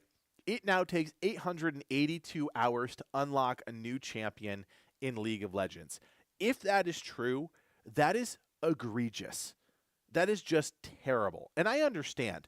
This game has been out for a while, right? And the people that have been playing this game for a decade have all the characters they want. They just, like, look at this guy. This guy is level 381. I think I'm level, like, 20, and I probably have 100+ hours in the game. So imagine how many hours this guy has in the game. Crazy. So let's check out Remus's video and just see what the heck this is all about. Messed up the progression and level up system for new players quite a lot, since right now, with the new battle pass, it will take roughly 882 hours to unlock a new champion for free after you complete the pass. There are currently a ton of posts on the subreddit about it. Basically, Riot removed the level up capsules after you are level 30 that would get you champion shards after every level up. So you won't get anything from leveling up anymore, apart from borders every 25 levels, and they also Oh, wow. removed the Hextech chest rewards we were getting from Mastery, and now we just get Battle Pass XP once completing milestones. And they also removed the first win of the day reward that gave 50 blue essence and some XP. Oh my gosh, and now it what? just gives Battle Pass XP. So unless you've been playing for a long time and unlocked all the champions and stacked up a ton of blue essence like I did, and especially if you're a new player coming from Arcane, it's going to suck trying to unlock new champions for free now. And in the new Battle Pass system that will last about 8 weeks each, you only get 3 champion capsules and 4,750 blue essence. And also the total rewards you get from the new Battle Pass are not that amazing compared to previous passes, where you could pick what you want to unlock apart from all the rewards you get from the track. The value of this new Noxus Battle Pass is about 50% lower than previous passes, like the recent Arcane Pass. And after you complete the 50 levels of the pass, you get a repeatable 5 levels after that. And each of the first 4 gives 50 blue essence. So you will need to grind a lot to get enough blue essence for a new champion. At this point, with 170 champions in the game, they should just make every champion free, like in Marvel Rivals. And they even have better battle passes too there, apart from every hero being free. We got some responses from rioters. First, Barack Obama, yeah, that's his name, said in a few pretty downvoted comments that this should be overall better for casual players than the ones that play a lot, and that most champions aren't 6,300 anymore, and the average is about 3,000, so you can get about 30 champion unlocks per year. But like I said, there are 170 champions now, with new ones releasing every season too, so it's going to take 6 years for the new player to unlock all of them. No But then we got way. another response That's from Riot stupid. Medler, and he said that apparently unlocking new champions with blue essence was not meant to get harder, and they are digging in to understand whether something isn't functioning as intended. That's about it for now. Hopefully they do some changes, because people are not happy with the new Battle Pass and the removal of old systems that helped make progression better, so we'll see what happens. Or you can just get PC Game Pass and link it to your League account and get every champion for free, or just become a YouTuber or streamer and get everything including the skins for free too. But let me know what you think about the changes to leveling and progression and this new Battle Pass and season overall. Leave a like or you will get one. Wow, man. That's crazy. I think, truthfully, how I feel about this is that the whole unlocking heroes thing is an outdated system. It is. And I know League has like a try the heroes, right? I think you can play them and try them in like a limited capacity, even if you don't have them unlocked. But like, it's just an antiquated system at this point. And yeah, he brought up Marvel Rivals, and well, he should. That's the game of right now. It just is. And they are not hiding things behind unlocks. They're not trying to, you know, bamboozle players by making them grind and grind and grind. We want to grind the game because it's fun to play. We want to grind the game because, and I initially kind of spit on the system of like missions and like having to do specific things, but quite honestly, like I actively look to play that game and do the missions because I want all the Battle Pass stuff. The Battle Pass stuff is completely cosmetic, but man, it is leagues better, no pun intended, than any other hero shooter Battle Pass. So many cool looking skins. You know, the emotes and the sprays and stuff, like you could give, you know, take it or leave it. But like the skins are what people play for, especially with skins for iconic characters, right? The heroes that we kind of all grew up with. This shit is hilarious to me. How would you ever expect new players to play your game if it's going to be this hard to get into the process, right? And I think this is a scary thing because Riot probably doesn't have the mentality that they're ever going to lose their player base, right? It's the same kind of thing that I think WoW had for a really long time. When they were the king of the mountains, they were the MMO to beat. Everybody was in their game. You have this invulnerability about you that says, you know, why tailor to an audience that we don't care about? We're not trying to really build our base. We have an amazing base. We have a hardcore base that spends money on our game. We're not really worried about them, you know, the new guy who wants to play. But at some point, that balance shifts, right? And at some point, there's going to be a moment where Riot does not have the player base that they thought that they once did. And they're going to have a conversation with themselves like, oh man, now we need to start tailoring to get new players to play this game. That's a very hard thing to do, especially after a long time being out there. Now, of course, things like Arcane, the TV show, help, right? Absolutely it helps. It helps drive attention to the product. And Riot is the new Blizzard in the sense that they have pretty much limitless resources. Where I come down on this is from the MMO side of things. I am very interested and invested in the Riot MMO in whatever form that may take at some point in the future, right? We know that things kind of got shuffled up there. They hired some new people. Some people left. And now we have no idea like what the Riot MMO is going to be. But the world building that Riot has done through their other forms of media has been really impressive.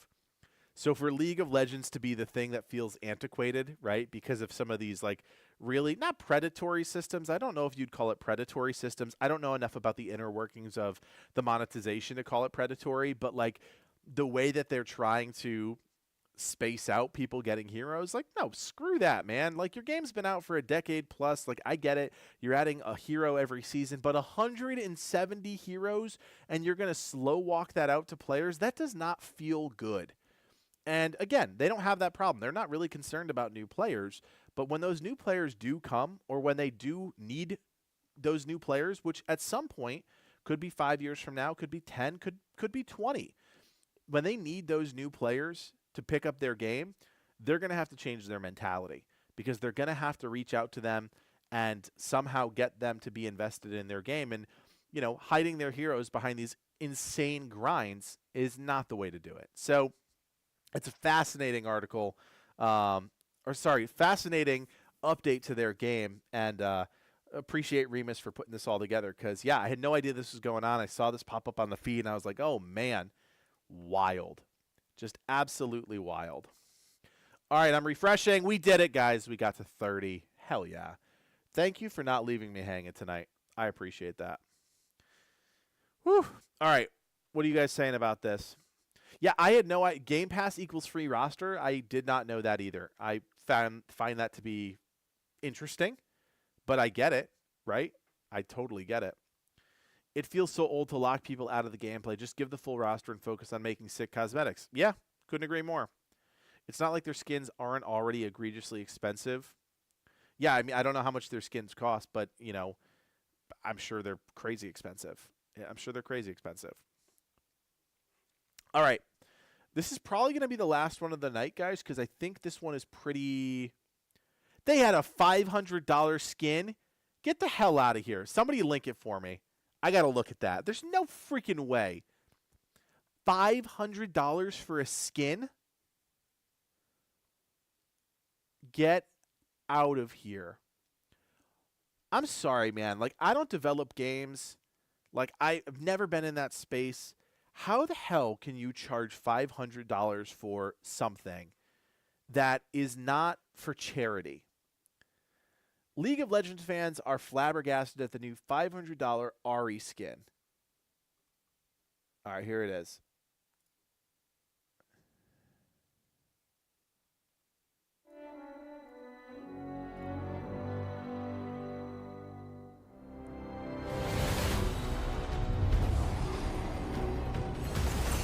I mean, yeah, it's cool.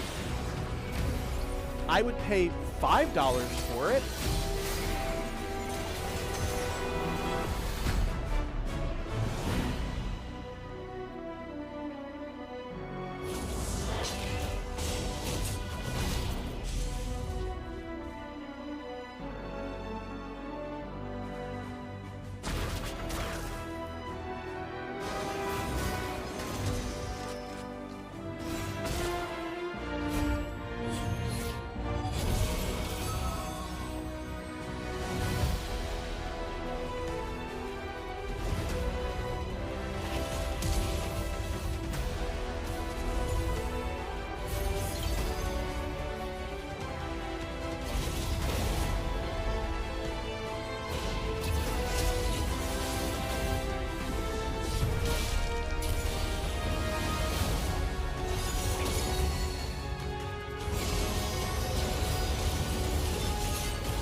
All right, look, I don't know anything about League of Legends, you know, people like this, but like, it's cool to do something like this, right? The idea is cool, but then you slap that price tag on it. Like, what are we talking about here?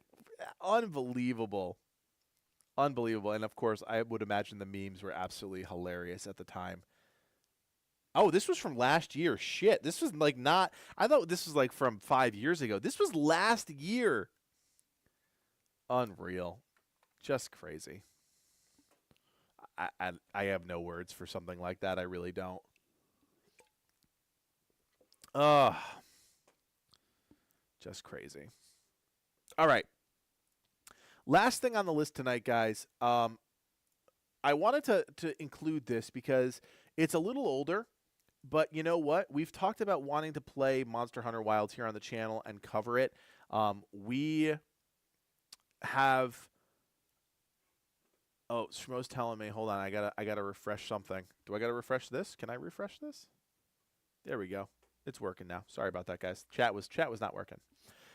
We've talked about wanting to cover Monster Hunter Wilds here for a while. Obviously, this is the big game of February 2025, and Livid and I just don't have enough exposure to it, right? We are just not that well-versed in the Monster Hunter world. It's something we're absolutely looking to play and cover and create content for. So this is a beginner's guide to Monster Hunter Wilds made by the team, and I thought it would be interesting to watch this together as kind of our last thing tonight, because obviously we stream till about 11, right? Last thing to watch tonight, for those of you that maybe are not as well-versed in Monster Hunter Wilds, like I am not that well-versed in it. I'm sure there are plenty of you out there that are, but I wanted to kind of watch this down together, talk about it a little bit, and then get ourselves kind of all hyped for February, because it is right around the corner. We're almost halfway through January already, and February is going to be huge. So let's watch this together, and feel free as if you're an expert of Monster Hunter Wilds out there, you know, feel free to chime in, but let us enjoy this as noobs. I mean, I have not been a noob in a game area in a long time, so I'm going to enjoy this noobiness with you all right now. Welcome to the world of Monster Hunter Wilds. Together, we will journey to the Forbidden Lands, uncharted territory that the Guild has begun investigating.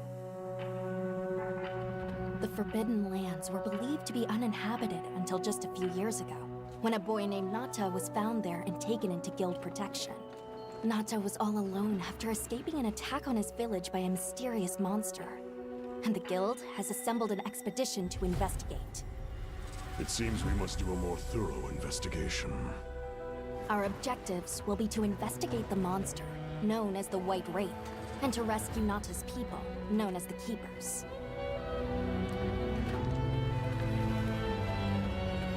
Oh, who am I, you ask? My name is Alma, and I'll be your guide on this journey.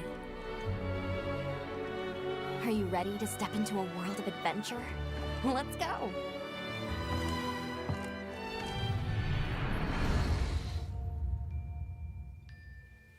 Each expedition unit consists of a hunter, handler, smithy, and palico. And it'll be all hands and paws on deck, with each unit carrying out their own vital roles for the Guild. Hunter! As our unit's hunter, you're sanctioned to bear weapons and hunt monsters.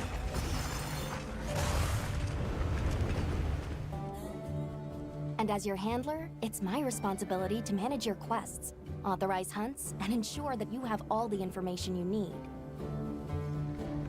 Gemma, our smithy, will take monster materials you provide and forge equipment for you. Perfection. And your Palico is your trusty companion, there to lend support whenever needed. We'll take it from here! I mentioned there's more than one unit. We belong to Avis Unit. And we'll have the honor of teaming up with the other units, like Astrum Unit, to see our mission through.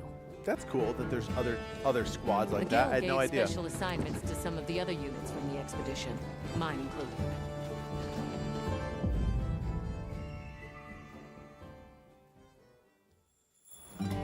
Our initial foothold into the Forbidden Lands will be the Windward Plains. Due to its ever-changing weather, the plains will put both the wealth and the wrath of nature on full display.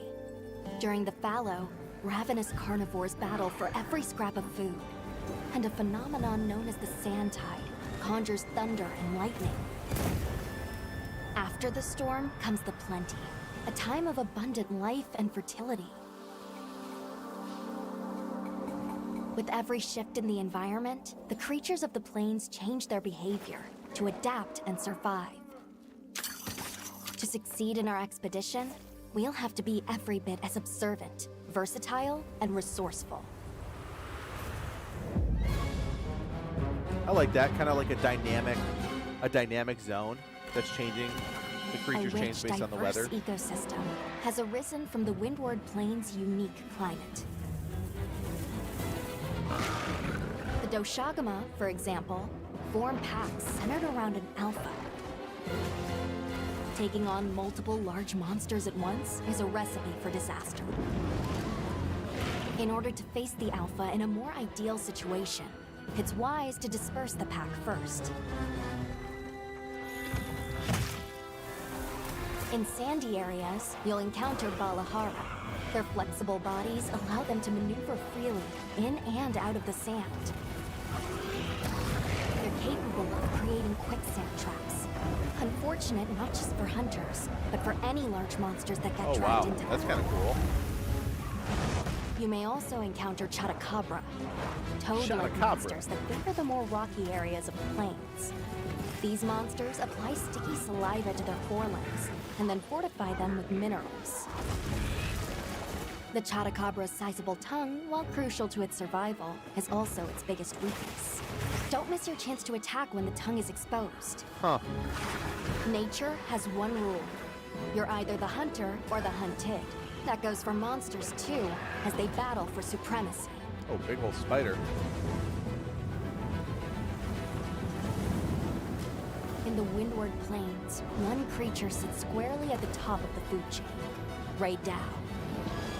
Often spotted during the onset of the sand tide, Ray Dow has adapted to the relentless lightning storms and is able to use this adaptation to discharge devastating attacks to any that threaten its territory. If you Like are a called chimera. upon to face it, Hunter, I ask that you take extreme precaution. Dang.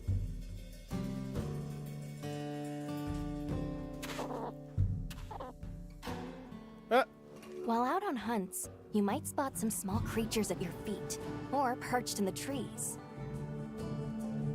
All of the endemic frog life you birds. see has evolved to survive in this harsh environment. I cannot help but to be amazed by these creatures. The sheer will to survive, even in such an unforgiving environment.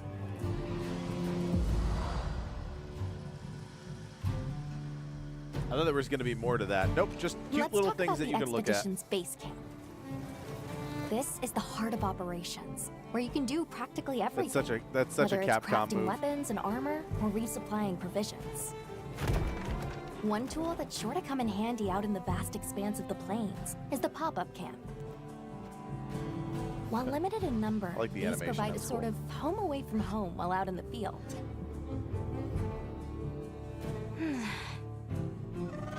Pop-up camps serve as fast travel waypoints. Oh, that's nice. A place to change your equipment, and an item restocking point. See how useful they are? Interesting. Of course, if a monster finds one of them, Oh. it might not last very long. We'll need to think carefully where exactly we set them up.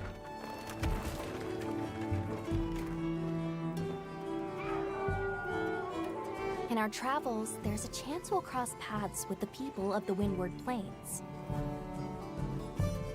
Our interactions with this new culture could be what sustains us on our quest.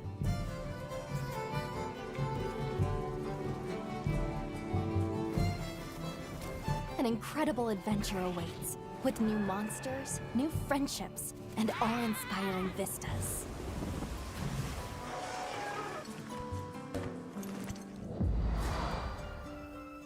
All right, here we go. Here's some of the gameplay basics. This is what I need almost to see. forgot. Have you decided on a weapon yet? Every hunter's journey begins with weapon selection. This is where I get stuck every time. Would you rather get in close and unleash with all your might? Keep your distance and dish out a relentless assault? Deliver stinging blows as you stand your ground? Or strike with a flurry of slicing attacks? I 14 just want a weapon weapon types that are doesn't available, feel like I'm and at swinging the least one heaviest of them hammer on is the the face of the perfect planet. fit for you. If you're not sure what to pick, ask me. I can provide advice on which is the most suitable. If mobility is your first priority, then this weapon might be a good match. The longsword? Maybe. Everything just always felt really Hunters slow can't just and rely on clunky. weapons. You'll need to make use of items like shock traps and barrel bombs, not to mention just any throw a giant endemic barrel. life and geographical features that you come across. It's up to you to read the What? situation. Who's Use gonna all you've do got to that? take Do people down your actually target. do that in these games? Holy moly. One thing's for sure, hunting is hungry work. Let me just With your shoot the portable frog on the barbecue ground. grill, you'll be Time able it to prepare perfectly so it meals on the explodes go. into some poison. And yes, that includes meat. So tasty! Your Palico is a feline companion that provides various types of support out in the field. Whether it's laying traps to hinder monsters, or healing you when you've taken a beating. Heals inbound! The two of you make a pretty good team. You can always trust me to have your back. Oh, that reminds me. Be sure to keep an eye on your health gauge. Oh, really? I have to watch my health? It will start shaking to warn against any potentially life-threatening attacks. There's no better way to traverse the Windward Plains than astride your sacred. Whether it's a target you're trying to reach, or just a point on the map, your sacred will follow the scent and take you there. Not only can you gather and use items on Ooh, the I go, like that. That's quality of life you right can there. even perform mounted attacks. And if you find yourself in a tight situation, you can call your sacred, and it will swiftly take you out Oh, of that harm's animation was way. awesome. Whether you're hunting or just exploring, that extra mobility will prove rather useful.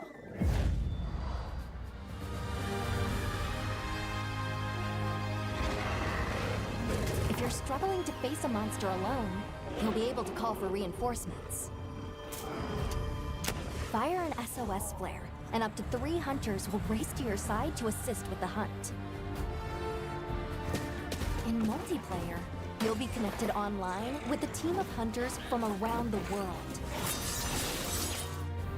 If you are unable to fill the hunting party, or if you'd prefer to play offline, then NPC support hunters will come to your aid instead.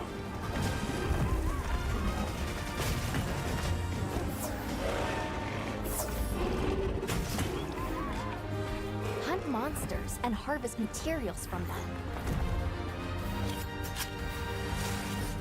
Use those materials to upgrade your weapons and armor. And get out there and join the quest with your hunter friends. Your brand new life as a hunter is about to begin in Monster Hunter Wilds. All right. So my thoughts are pretty straightforward. I have always loved the presentation and the idea of Monster Hunter. And I really hope that Wilds is the most accessible of the games. I have tried to get into Monster Hunter World like 6 different times, and I have not been able to do it. All this stuff on the screen right now, all this extra stuff is a little... I don't care about it, right? Like, I just want to be able to play the game and get into the game, because I have yet to be able to do that. Because the presentation is so simple, right? You're a hunter... You go find the big monsters, you kill the big monsters. It's really simple. But for whatever reason, I cannot get into it, and I don't know why. So I am really hoping that hitting kind of refresh with a game like Wild that's new, that, you know, is trying to be a little bit more accessible to players will do that for me. I really do, because I want to love the game, because I see all of you guys in the chat and the comments of like our monthly gaming videos and like all of the things that we've done when we've talked about Monster Hunter Wilds has been in like a bigger scope, right? Hey, Monster Hunter Wilds is coming out in 2025. And we saw that it was like the game that everybody wanted to play this year. So I get why, you know, like I understand the popularity of it because I understand the core concept and it's cool. But for whatever reason, I couldn't, it didn't click for me. And maybe it's because things were a little clunky and like the game's a little bit past its prime, right? But like Wilds, I am just holding out hope that I fire it up and it clicks. And here's my big concern is like Capcom and these games that are created by developers like Capcom, Sega, etc. always tend to be a little bit behind when it comes to like modern systems. And we've talked about it. We are a systems channel here. Like we care about game systems. So when I play a game that doesn't have certain quality of life features or like things like even like the icons, like the icons that for items in the game are like very much Capcom items. They're like non-defined. They're like these simple line art. I have no idea what the hell I'm looking at. A potion that's just like a squiggly red line means nothing to me. So I don't know. There's just little things that I hope click this time around so that I can get into the game.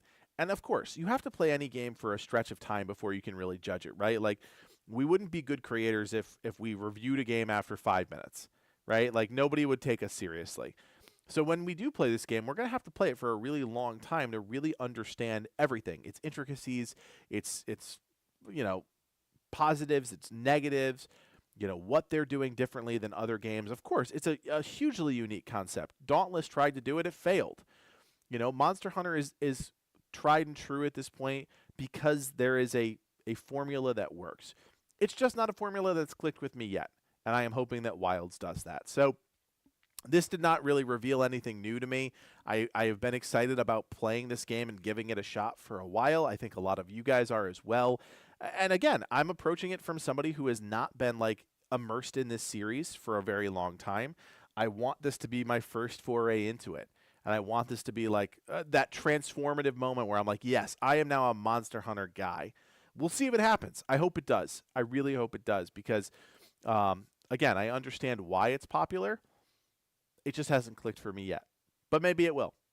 And it's coming out next month, and it's going to be huge. Regardless of if it clicks for me or not, it's going to be huge. All right, guys. That's it. I think I'm done for the night. I have a busy week. I got to go do some work stuff this week because if you didn't know this, both myself, Livid, most of the guys, we work full-time. This is not our full-time gig, so we appreciate every moment you spend with us, whether it's on a video, a stream, interacting with something on TikTok. We really do appreciate it. And of course, if you're part of our Discord community, that's where you're gonna find the most amount of stuff, right? We post everything there from our streams to our videos to our TikToks. It's all there on Discord. And of course, I appreciate you guys for getting our subreddit up to 30 for the night. That was pretty cool. Hey, every sub matters. Every person matters. Every viewer matters. It's a mentality that I've had since day one. It's a mentality that I will have until eventually I hang up the headset and I walk away from all this sometime in the future. Not anytime soon, though. Anyways, guys, have a fantastic week. Thank you so much for hanging out with me, spending a little bit of your time on Sunday night talking games. I appreciate it. As always, my name is Kodiak, and from everyone here at Legacy Gaming, thank you so much for watching. Play on. Take care, guys.